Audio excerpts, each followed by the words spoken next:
I graded the entire 2020 Baltimore Ravens draft class 5 years later. If you guys haven't been following along, I started this Ravens draft regrade series a few weeks ago, and I'm going to go through every single Ravens draft class all the way to 96 and regrade them years later. I've already completed 2024 to 2021, and today we got the 2020 draft class on deck. COVID year. Ravens had 10 draft picks in this draft.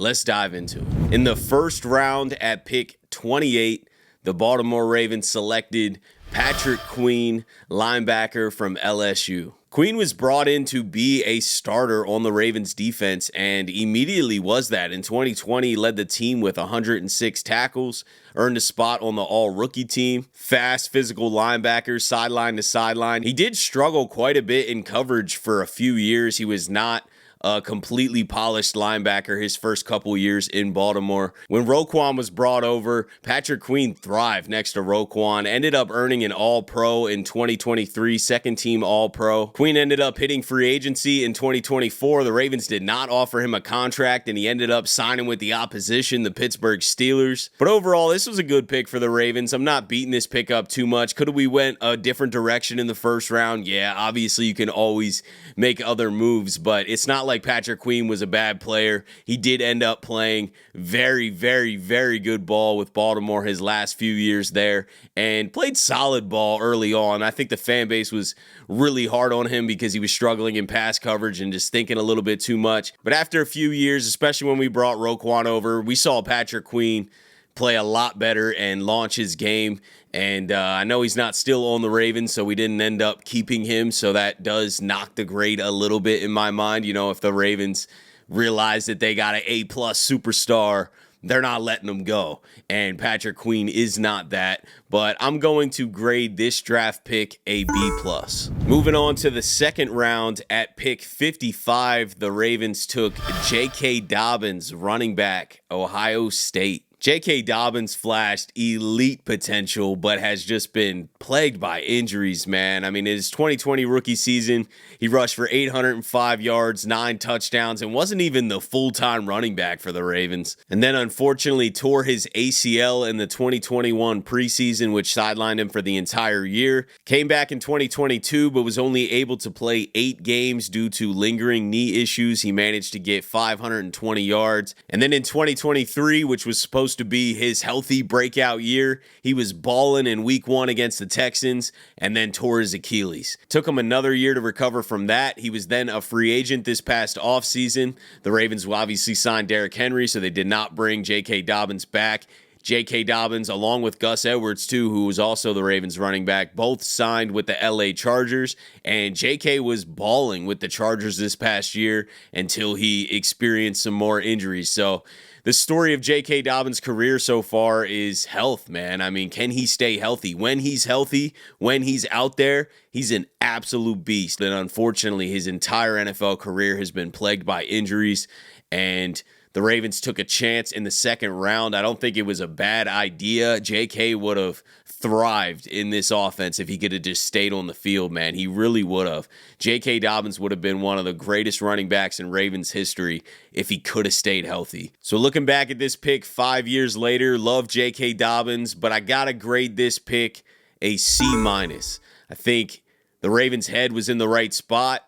We did get some solid production out of J.K. Dobbins, and that's why I'm not just completely putting a bad grade on this pick, is because J.K. did provide the Ravens a lot of good moments. He did help us. You know, it's not like he never played. He definitely played for us, but for a second-round pick who was really brought in to be the Ravens' future star running back. I mean, there's no doubt about it, and he has that ability. But all of those injuries just really held that back from happening. So I'm going C-. I could see a higher grade in this situation, but the Ravens stuck their neck out for a second-round pick, and J.K. didn't even get a second contract here and really only played about a season and a half of actual games for us because of all those injuries. Moving on to round 3 at pick 71, the Ravens took Justin, now Nnamdi Madubuike, D-tackle, Texas A&M. This pick was an absolute steal. Madubuike has worked his way into becoming one of the best defensive linemen in the entire NFL. He was earning more and more playing time as the years went, and then in 2023,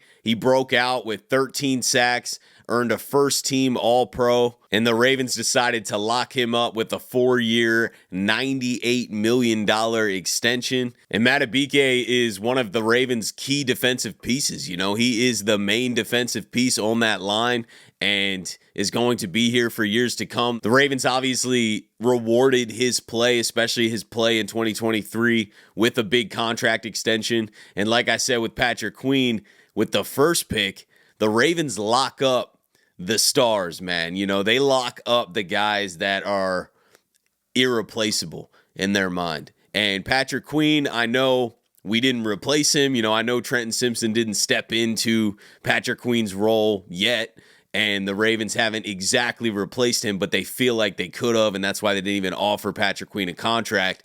Madubuike, on the other hand, the Ravens weren't letting leave the building. And to find this kind of value in the third round, I got to go with an A+. And I don't hand these out lightly. And I think if we would have drafted Madubuike in the first round, I probably would have went A. Still think it's an incredible pick. But I'm really going A+ because it was in the third round that we found a gem like this. And I just think that's an absolute steal. Incredible draft pick by the Ravens and is a cornerstone for this Ravens defense now and for years to come. Moving on to the next pick in the third round at pick 92, the Ravens drafted Devin Duvernay, wide receiver from Texas. Duvernay carved out a niche as a return specialist, a gadget player. He never really was a primary receiver option, but was a really, really solid returner, a Pro Bowl returner, made multiple Pro Bowls in 2021 and 2022 as a returner. He had a 103-yard kickoff return touchdown in 2021, but never really found a consistent receiving role, even though when they did give him the ball, he struggled with some injuries later in his Ravens career. But early on, I feel like when they did give him the ball in the pass game, he did make some plays. It wasn't like Duvernay was a scrub, man. He brought a lot of value to this team, but mainly on special teams. He was one of the best returners we've had in a while. I know Jacoby Jones sticks out as well, but Duvernay becoming a two-time Pro Bowl returner is not nothing. You know what I mean? I think he did bring quite a bit of value to this team, and he ended up kind of fizzling out in Baltimore a little bit. Just signed with the Jacksonville Jaguars this past year and has been struggling with a few injuries, but overall, I think this was a solid pick for the Ravens. Not an incredible pick, not a home run pick, but to find a Pro Bowl returner, and the Ravens are looking for a consistent returner right now as we speak. So to find a Pro Bowl returner in the mid rounds, I think isn't deserving of trashing this pick, even though he never really panned out as a wide receiver. So I'm going to grade this pick a B. Moving on to the next pick, which we're still in the third round. The Ravens had 4 third-round picks, but at pick 98, the Ravens took Malik Harrison, linebacker, Ohio State. Malik's been a solid rotational linebacker and special teams contributor his entire career, since his rookie season all the way until this past season. He struggles in pass coverage, but great run defender, great special teams player. Got quite a bit of starting minutes this past year since they decreased Trenton Simpson's role a little bit. You saw a lot more Chris Board and Malik Harrison, and I thought Malik played really well. He's always been a very, very solid depth piece and rotational linebacker, and then provides a lot of special teams presence. So the Ravens did use Malik Harrison quite a bit throughout his rookie contract. He now just signed with the Pittsburgh Steelers this offseason, so he is also going to join Patrick Queen in Pittsburgh with the opposition. I don't love it, but can't wait to see Derrick Henry run through him. But this is a decent pick. I don't think it's a home run pick by any means, but it's the mid rounds here. You're trying to get guys that can contribute consistently to your team, you know, whether that's from a depth role or a starting role. I think Malik Harrison brought value to the Ravens, and I'm going to grade this pick a C+. Moving on to the last pick in the third round, at pick 106, the Ravens drafted Tyre Phillips, offensive lineman from Mississippi State. Phillips had a pretty brief and inconsistent stint with the Ravens. He had 8 starts through his first 2 years, mostly at guard and tackle. They were moving him around due to injuries. And then in 2021, he suffered a knee injury which ended his season. He was waived by Baltimore in 2022, ended up joining the New York Giants, started 9 games for them. And then last year, he signed with the Eagles and appeared in a handful of games as a reserve for them. Tyre Phillips has kind of been a journeyman lineman, playing for a couple different teams as a depth piece on the line, never really finding any type of consistent starting role, and didn't play for the Ravens for very long. So I'm going to grade this pick a D+.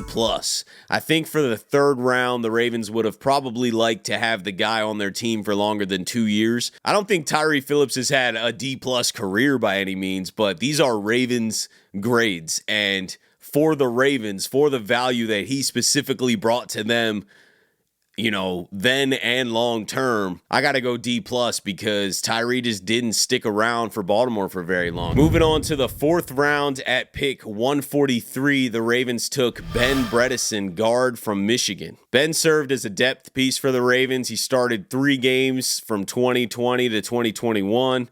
Basically as a backup guard. He was then traded to the New York Giants in 2022 for a 4th round pick. So they basically got the pick back that they drafted him with. And on the Giants, he ended up finding a much larger role. He started 16 games in 2022 and 8 games in 2023 at guard and center. And then he signed with the Tampa Bay Buccaneers in 2024. Ben's had a nice career in the NFL. I mean, he started over 50 games for a couple different teams now. And I know his career with the Ravens wasn't incredible. And I'm not going to grade this pick as low as the Tyre Phillips decision because we traded Ben Bredeson for a 4th round pick back. So we ended up getting back the exact return that he had. And then Ben goes on to be a starter for other teams. So I'm going to grade this draft pick a C+.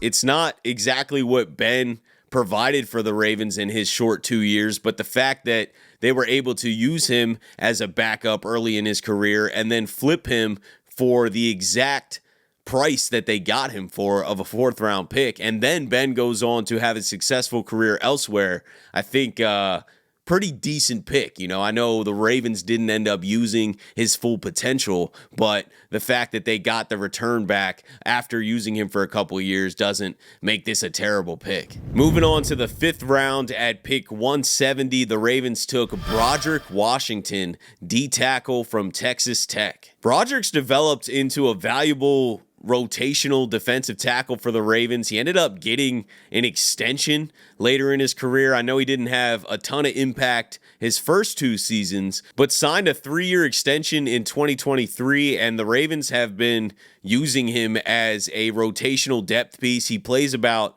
30% of the defensive snaps as a run stopper. Maybe that goes up a little bit with Michael Pierce retiring. We'll see who we draft. But Broderick Washington has earned an extension for one and has found a consistent, while it being a rotation, he's finding a consistent role on this team. I know he's not a superstar, but we got him in the 5th round. So I'm going to grade this pick a B. I think Broderick Washington has been a valuable piece, a valuable depth piece for the Ravens, and has even provided more longevity than a guy like Malik Harrison because we signed Broderick to an extension and he's continuing to be a part of this defensive line. He's solid in run support and provides us nice D-line depth. So I think this Broderick Washington pick in the 5th round was a good one. Moving on to the 6th round, at pick 201, the Ravens drafted James Proche, wide receiver, SMU. James Proche's career has been a bit underwhelming. I mean, he's a 6th round wide receiver, so I don't think anybody should have expected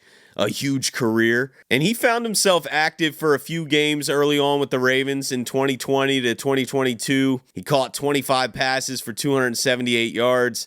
Mostly as a reserve and an occasional returner. The Ravens didn't use him a ton, and I know the fan base doesn't love James Proche. I know he didn't bring a lot of juice to this team, but he did find himself getting on the field. I don't think this pick really worked out, but it's a 6th-round pick, like I said. But he did get released in 2023. He ended up joining the Cleveland Browns. Kind of a similar type role as he had with the Ravens. He's just struggled to become a starter in the NFL, but the fact that he's still hanging around on active rosters, still in the NFL, isn't terrible. I'm going to grade this pick a D.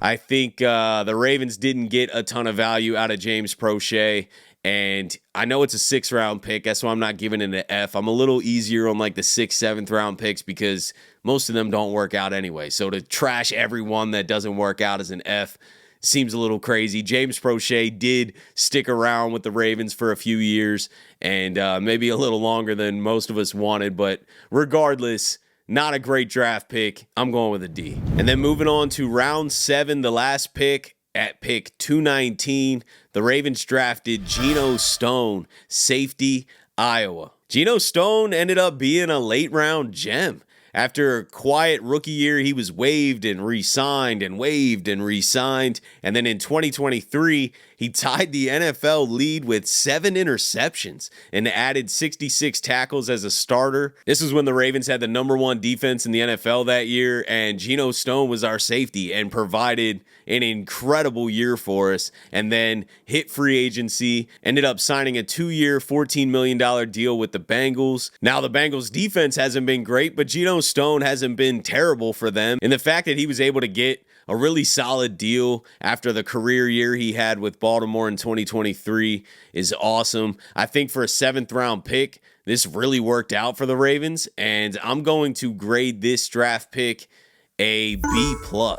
I was leaning like A- on this. I wouldn't argue that just because it's the 7th round. Obviously, Geno Stone's not all pro safety or anything. And that's why I'm going B+, is he only gave the Ravens that 1 year, and I know they could have re-signed him and probably got more value and continued to use him, but the Ravens really got 1 great year out of him and then some depth years out of him previously, and that's not his fault by any means. I'm glad that he was able to go secure a bag and move on somewhere else.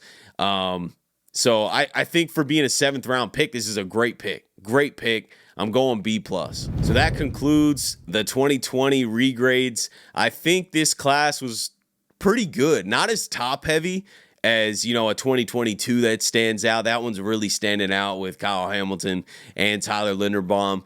And we've had some home run first-round picks. I don't know if Patrick Queen was a home run first-round pick, but not a bad pick by any means. And then you do get a home run pick in the 3rd round with Madubuike. I think this draft had quality depth to it, and that makes it a good draft class. Not every draft class has to have a bunch of superstars. And I think we did land a star in this draft in Nnamdi Madubuike, but the depth of this draft was impressive. I'm looking at Devin Duvernay, Malik Harrison, Broderick Washington, Geno Stone. Very quality depth that came out of this draft throughout the entire draft. I don't think there was any pick, maybe James Proche, that kind of sticks out as like, okay, that wasn't a great pick. Tyre Phillips didn't pan out, but you're never going to have everyone pan out, But I think the fact that we hit on a lot of solid depth in this draft makes it a pretty quality draft. The Ravens probably missed a bit on J.K. Dobbins, but that's just because of the injuries. They couldn't have